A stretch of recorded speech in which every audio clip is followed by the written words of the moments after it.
Bonjour à toutes et à tous, je vous retrouve aujourd'hui pour vous parler d'une nouvelle palette que vous avez sûrement dû voir passer absolument partout. Il s'agit de la Nouveau palette de chez Anastasia Beverly. Il va peut-être falloir qu'ils révisent un petit peu leur français, mais c'est pas grave. Je dois vous dire que quand j'ai vu passer les premiers visuels de cette palette, j'étais très enthousiasmée. C'est typiquement tout ce que j'aime en fait, donc vous avez autant des tons un peu kaki et des tons un peu plus orangés, voilà, c'est exactement les teintes que je préfère et vers lesquelles je me dirige tout le temps en fait, quasiment. Si vous me connaissez, vous savez que c'est très souvent le genre de teinte que je porte. Ça faisait vraiment très longtemps que je n'avais pas craqué sur une palette Anastasia Beverly Hills, donc j'avais vraiment hâte de pouvoir la découvrir et tremper mes pinceaux dedans. Je me suis précipitée dans mon Sephora le jour de la sortie pour aller la récupérer. Je vous ai déjà posté des photos et des swatchs, tout ça sur Instagram il y a quelques jours. Je vais vous partager rapidement mon avis et puis je vais vous proposer 3 looks réalisés avec cette palette. Elle est vendue chez Sephora pour 57 €. Elle comprend 12 fards, contrairement aux palettes sorties jusque-là qui comprenaient, elles, 14 fards. Les fards sont par contre beaucoup plus grands. Comme je vous le disais, franchement, la section teinte est absolument magnifique. Le seul fard qui, je trouve, n'a pas sa place dans cette palette, c'est le fard Wisteria qui est ici. On a l'impression qu'il est un peu tombé au milieu de cette palette sans raison, puisque en fait, il est juste impossible, mais vraiment impossible à sortir avec les autres fards. Je dois vous dire que j'ai essayé pendant plusieurs jours, et à chaque fois que je l'intégrais à un make-up que j'ai réalisé avec cette palette, le rendu était juste ignoble, donc j'ai fini par laisser tomber. Donc les 3 looks que je vais vous proposer dans cette vidéo ne comporteront pas ce fameux fard Wisteria. Je vais tout simplement l'ignorer et faire comme s'il n'était pas là. Après, il est très joli utilisé tout seul sur la paupière mobile avec un trait de liner par exemple. C'est vraiment un très beau fard, très pigmenté, mais voilà, je trouve qu'il ne va pas avec le reste de la palette en fait, tout simplement. Tous les fards sont vraiment ultra pigmentés, autant les fards mat que les fards métallisés. Il y a certains fards qui font pas mal de chutes, notamment le Muse ici qui est vraiment très futeux on va dire. Après vous avez le Lily et le Isle aussi qui font un petit peu de chute, sinon les autres ça va globalement. Donc voilà, faire surtout très attention quand vous utilisez le fard Muse parce que il peut vous ruiner votre teint. Moi je fais toujours mon teint en dernier pour être tranquille comme vous le verrez encore dans cette vidéo. Mais voilà, si vous avez l'habitude de faire votre teint en premier, attention aux chutes. Les fards lumineux sont également très intéressants si vous n'êtes pas une pro du make-up et que vous aimez appliquer juste un fard sur toute la paupière mobile en fait, rien de plus. Je trouve qu'il se prête vraiment à ce genre de make-up ultra simple en fait. Notamment la teinte Belle qui est ici, que je trouve absolument sublime, appliquée partout sur la paupière mobile. De toute façon tous les fards comme je disais sont absolument sublimes. Je vais vous intégrer une petite séquence dans lesquelles ils sont swatchés, mais regardez-moi, c'est merveille quoi, les fards métallisés sont absolument fous. Donc voilà, franchement cette palette elle est juste dingue et les fards sont, comme je disais, hyper pigmentés, hyper crémeux. C'est vraiment un régal à travailler. Même le fard Liberty qui est ce kaki mat qui est ici, qui est souvent un genre de teinte assez difficile à formuler. Ces fards là ont souvent tendance à faire un petit peu patchy, à faire des traces, à mal se fondre en fait sur la peau. C'est pas du tout le cas de celui-ci.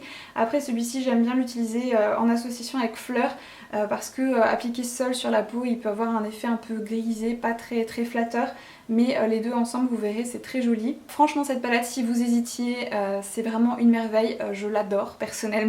Je suis hyper contente d'en avoir fait l'acquisition. J'ai vraiment rien de très sérieux à lui reprocher à part ce fard Wisteria donc je préfère comme je vous le disais ignorer la présence.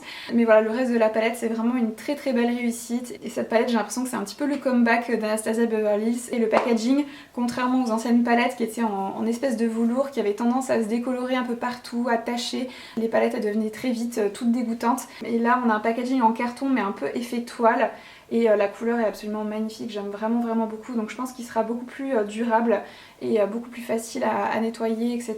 Donc voilà, vraiment très joli packaging. Et la palette est un chouïa plus petite que les anciens formats comme vous pouvez le voir, donc un peu plus compact. Et comme d'habitude vous avez également un grand miroir. Et j'apprécie également le fait qu'il n'y ait plus de pinceau à l'intérieur parce que ça c'est le genre de truc, ça m'agace et je n'en sers jamais des pinceaux. Donc là c'est vraiment aussi un gain de place et voilà, vraiment une super palette. On va passer maintenant aux 3 looks que je vous ai préparés. Je vous mettrai tous les liens en barre d'infos de la palette ainsi que tout ce que j'ai utilisé en guise de pinceau et également sur mon teint puisque je ne vous montrerai pas cette partie là dans la vidéo. Donc si vous êtes curieuse de savoir ce que je porte comme blush, comme rouge à lèvres, etc. vous aurez tout en barre de description. C'est parti du coup pour le premier look.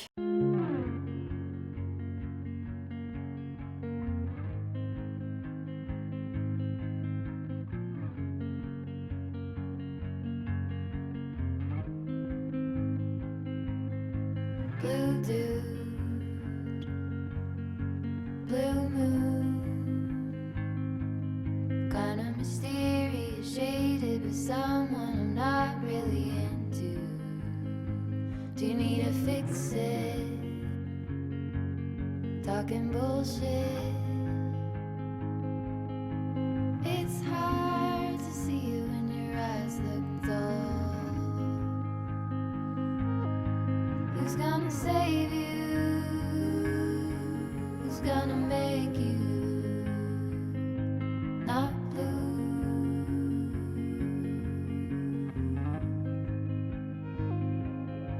Not blue.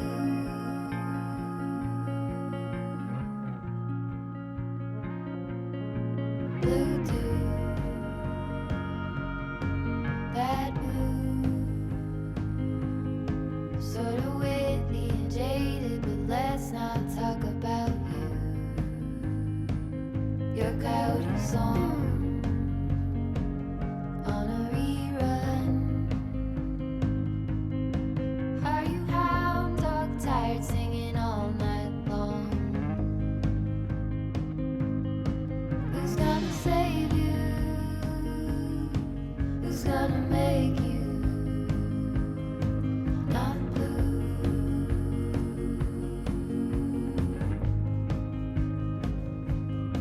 Not blue. Not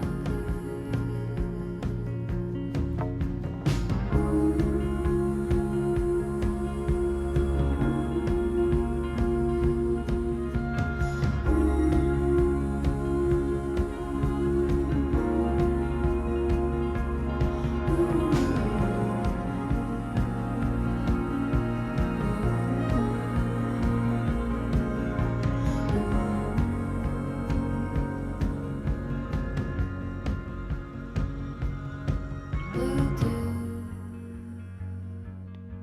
blue moon,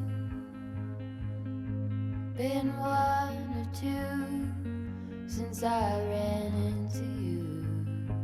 Do you need a picture? Well, that gets old.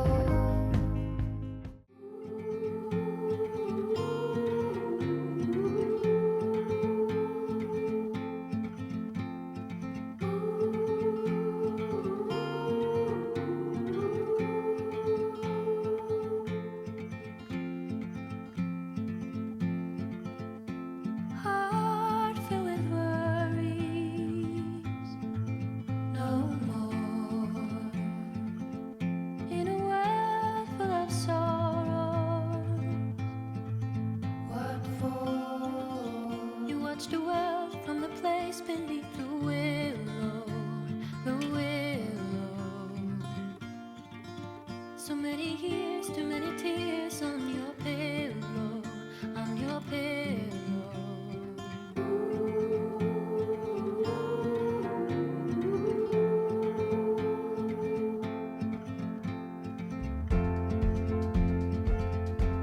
Out of the darkness, a sign. It all seems so heartless. A silver line. Don't you wait until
voilà, cette petite vidéo touche à sa fin, j'espère qu'elle a pu vous être utile. N'hésitez pas à me dire en commentaire si vous avez déjà craqué pour cette palette ou si vous comptez le faire. Je vous fais des gros bisous à toutes et je vous retrouve très bientôt pour de nouvelles vidéos.